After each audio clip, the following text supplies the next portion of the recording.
Shalom saudara, Kingdom Lifestyle kita hari ini adalah kitab Kidung Agung pasal yang pertama sampai dan keempat, dan Efesus pasal yang ke-6. Dan di dalam Efesus pasal yang ke-6, Rasul Paulus mengingatkan saudara dan saya bahwa hidup orang Kristen itu senantiasa ada di dalam peperangan saudara. Tetapi bukan perang bunuh-bunuhan, pakai pedang, pakai pistol, itu primitif saudara. Bahkan peperangan kita itu lebih canggih dari sekedar perang dengan senjata biologi. Sebab perang kita itu melawan setan saudara. Perang kita itu melawan iblis yang tidak kelihatan. Makanya Efesus pasal yang ke-6 ayat 11 dan 12 ditulis seperti ini. Peperangan kita bukan melawan darah dan daging. Jadi selama ada darah dagingnya, itu bukan musuh saudara. Kalau tetangga saudara masih ada punya darah dan daging, itu bukan musuh saudara. Mertua saudara, orang tua saudara, anak saudara, menantu saudara, mereka punya darah dan daging, berarti itu bukan musuh saudara. Dan sebab peperangan kita, ayat yang ke-11, yaitu melawan tipu muslihat iblis saudara. Namanya tipu muslihat, jadi artinya kelihatannya kecil, tetapi kelihatannya tidak berbahaya, tetapi mematikan. Nah, itu tipu muslihat. Dan dalam kitab Kidung Agung pasal yang kedua ayat yang ke-15, saya bacakan buat saudara. Tangkaplah bagi kami rubah-rubah itu, rubah-rubah yang kecil yang merusak kebun-kebun anggur. Jadi kebun anggur yang luas, yang luas itu bisa dirusak dengan rubah-rubah yang kecil. Nah, ini tipu muslihat iblis, kelihatannya sederhana, kelihatannya sepele, tetapi itu mematikan. Salah satu contoh yang tipu muslihat iblis hari-hari ini adalah apa? Menunda saudara. Karena apa? Saudara, iblis tidak bisa mencegah saudara pergi beribadah. Iblis tidak bisa mencegah saudara menyembah Tuhan. Iblis tidak bisa mencegah saudara melakukan firman. Tetapi yang bisa dilakukan iblis adalah apa? Menunda saudara melakukannya. Dia akan berkata, nanti saja. Dia akan berkata, besok kan masih bisa. Dia akan berkata, umurmu masih panjang, masih banyak waktu saudara.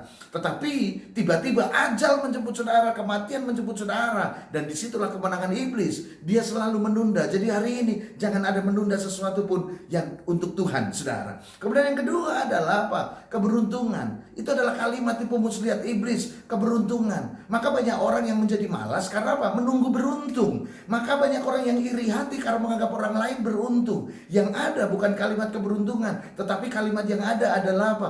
Keberhasilan. Keberhasilan itu harus ada effort, harus ada usaha, harus ada kerja keras, harus ada sesuatu yang dilakukan ekstra lebih dari orang lain saudara. Nah, kalau saudara menunggu keberuntungan, hidup saudara akan susah saudara. Kemarin saya sampaikan dalam Kingdom Lifestyle yang kemarin, kalau saudara menunggu keberuntungan, hidup saudara akan miskin, buta, dan telanjang. Saudara akan memiliki apa-apa. Kemudian apalagi tipu muslihat iblis, kata pergi ke gereja.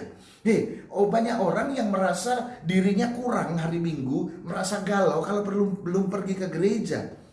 Nah, padahal kalau pergi ke gereja, yang penting masuk gedung gereja, dia merasa sudah pergi ke gereja. Padahal yang benar bukan ke gereja, tetapi ibadah saudara.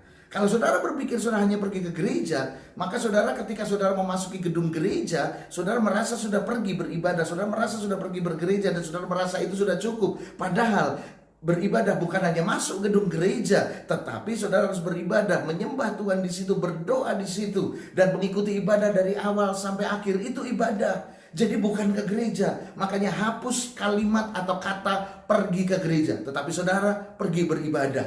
Amin saudara. Kemudian tipu muslihat iblis yang lain, dia memakai firman Tuhan dengan mengatakan, mujizat pasti terjadi, semua akan indah pada waktunya, doa puasa, maka engkau akan berhasil. Siapa bilang saudara? Kalau saudara cuma doa puasa dan saudara tidak bekerja, maka saudara juga tidak akan pernah berhasil saudara.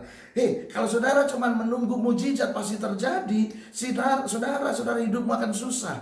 Sebab mujizat, saya percaya mujizat masih terjadi, tetapi mujizat tidak terjadi setiap hari. Makanya saudara harus bekerja. Jangan cuma berbicara indah pada waktunya. Semuanya tidak akan pernah indah kalau saudara tidak pernah mengusahakannya. Kalau saudara tidak bekerja keras di situ. Ini tipu muslihat iblis. Iblis juga berkata, hemat pangkal kaya. Alkitab mencatat dalam kitab Amsal, ada orang yang menyebar hartanya tetapi hidupnya berkelimpahan. Tetapi ada orang yang menghemat sedemikian rupa, maka hidupnya kekurangan. Makanya saudara, pelajari firman baik-baik. Jangan sampai saudara masuk pada tipu muslihat iblis. Kingdom Lifestyle hari ini, Tuhan Yesus memberkati saudara.